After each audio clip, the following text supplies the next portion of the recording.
America అధ్యక్షుడిగా రెండోసారి బాధ్యతలు చేపట్టిన నాటి నుంచి డొనాల్డ్ ట్రంప్ దూకుడు ప్రదర్శిస్తున్నారు. ఫస్ట్ అమెరికా నినాదంతో గద్దెనెక్కిన ఆయన అక్రమ వలసలపై ఉక్కుపాదం మోపుతున్న సంగతి తెలిసిందే. అలాగే తమ మాట వినని దేశాలపై భారీ సుంకాలు విధిస్తూ దారికి తెచ్చుకుంటున్నారు.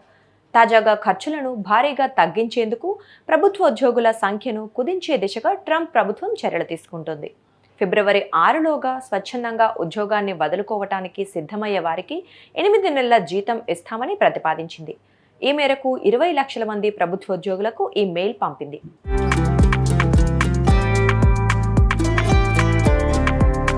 ఉద్యోగం మానేయడం ఇష్టమైతే మెయిల్కు ఎస్ అని సమాధానం ఇవ్వాలని అందులో సూచించారు.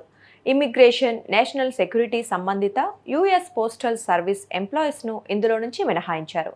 మరోవైపు కోవిడ్ కాలం నుంచి ఆఫీస్కి రాకుండా ఆన్లైన్ పద్ధతిలో పనిచేస్తున్న ఫెడరల్ ఉద్యోగులకు ట్రంప్ ప్రభుత్వం మరో తాకీదు ఇచ్చింది. పనిచేసేందుకు ఉద్యోగులందరూ ఆఫీసులకు రావాలని, అలా చేయకుండా ఉద్యోగం ఉండదని ఈ మెయిల్ పంపింది.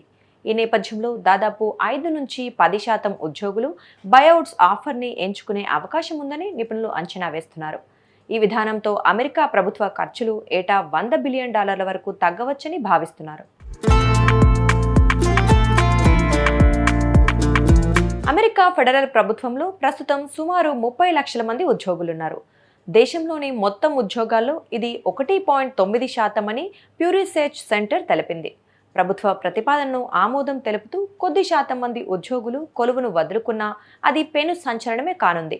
దీనివల్ల హఠాత్తుగా ఏర్పడే సిబ్బంది కొరతతో ఫెడరల్ ప్రభుత్వ సేవలపై తీవ్ర ప్రభావం పడనుందని నిపుణులు చెబుతున్నారు.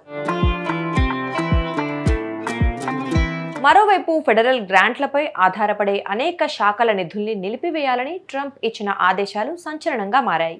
ఇవి అమలైతే పోలీసు శాఖకు, గృహహింస రక్షణ శిబిరాలకు, పోషకాహార సేవల శాఖకు చెల్లించాల్సిన $ట్రిలియన్ల నిధులు నిలిచిపోయే పరిస్థితి నెలకొనేది.